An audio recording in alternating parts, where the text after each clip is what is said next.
జై శ్రీరామ్. అందరికీ నమస్కారం. పంతులమ్మ గారి పాఠాలు ఛానల్కి స్వాగతం.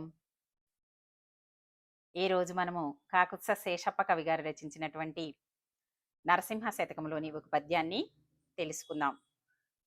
జంజమింపుగా వేసి సంజవార్చిననేమి బ్రహ్మమందక కాడు బ్రాహ్మణుండు తిరుమణి శ్రీ చూర్ణ గురురే కలిడిననో విష్ణు నందక కాడు వైష్ణవుండు బూది నేనుదుటనా బూసుకొననేమి శంభు నందక కాడు శైవజనుడు కాషాయ వస్త్రాలు గట్టిగప్పిననేమి యాస పోవక కాడు యతివరుండు ఇట్టి లౌకిక వేషాలు గట్టుకొనిన గురుని జందక సన్ముక్తి దొరకబోదు భూషణ వికాస శ్రీధర్మపుర నివాస దుష్ట సంహార నరసింహ దురిత దూరా.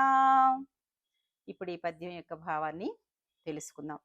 ఆభరణముల చేత ప్రకాశించేవాడా, శ్రీధర్మపుర నివాసుడా, పాపాలను దూరం చేసేవాడా, దుర్మార్గులను పారద్రోలేవాడా ఓ నరసింహస్వామి, అందముగా జంజము వేసుకుని సంధ్యవార్చినను బ్రహ్మను తెలియకపోతే అతను బ్రాహ్మణుడు కాడు. తెలుపు ఎరుపు రంగులతో పెద్ద నామాలను ధరించినా విష్ణువును గురించి తెలియకపోతే అతను వైష్ణవుడు కాదు.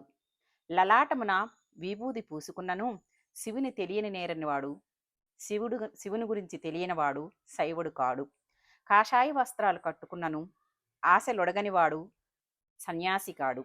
లౌకికమైన వేషాలు ఎన్ని ధరించినా సద్గురువును ఆశ్రయించి బోధ పొందని వారికి నిజమైన ముక్తి దొరకబోదు అని ఈ పద్యం యొక్క భావము. ధన్యవాదములు. పద్యం భావం నచ్చినట్లయితే సబ్స్క్రైబ్ చేసుకుని లైక్ చేయండి.